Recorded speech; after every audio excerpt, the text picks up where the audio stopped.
আল্লাহর কথার কোনো গুয়া মাথা কিছুই পাই না।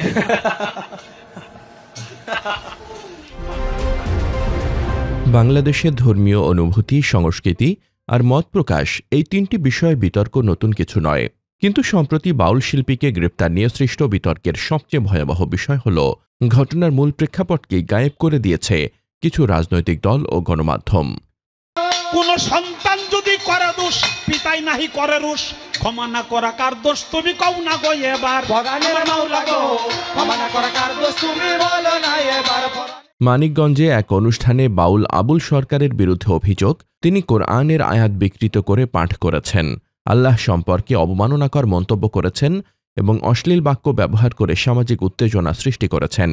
এই অভিযোগের ভিত্তিতেই স্থানীয়রা মামলা করেন এবং পুলিশ তাকে গ্রেপ্তার করে।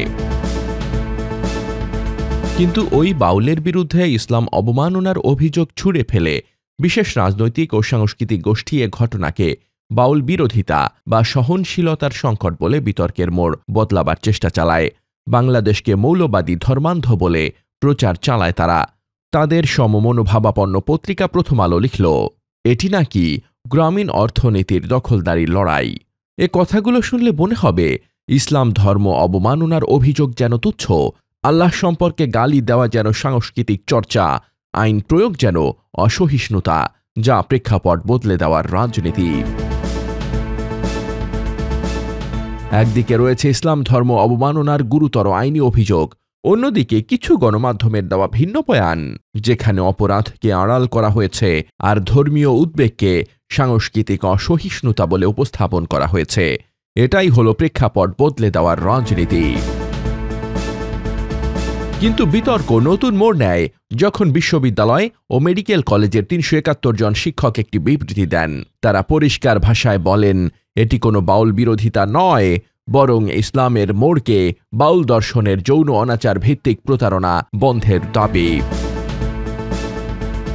পয়েন্ট ১, কোরআনের আয়াত বিকৃতি এবং আল্লাহকে নিয়ে অশ্লীল ভাষা, এটি মত প্রকাশ নয়, ধর্ম অবমাননা।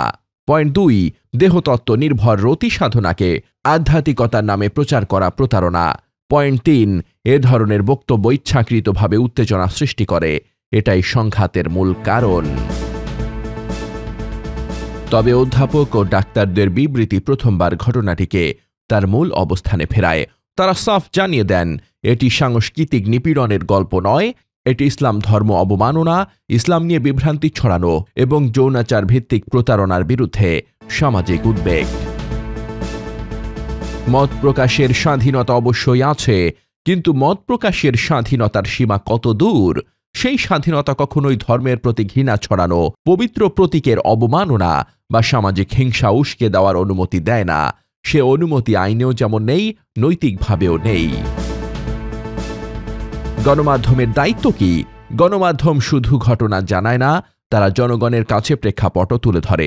সেই প্রেক্ষাপট তুলে ধরতে ইচ্ছাকৃত বা অনিচ্ছাকৃত ভুল হলে দেশ নিয়ে, জাতি নিয়ে বিভ্রান্তি বাড়ে, উত্তেজনা বাড়ে, সত্য আড়াল হয়।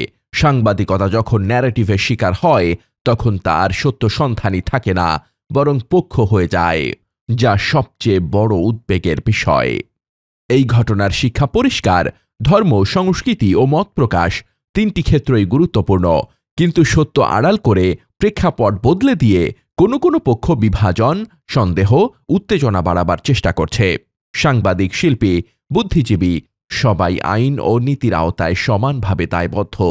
তাই আইন ও নীতি লঙ্ঘন করে কাউকে সামাজিক ঝুঁকি সৃষ্টির সুযোগ দেওয়া যাবে না।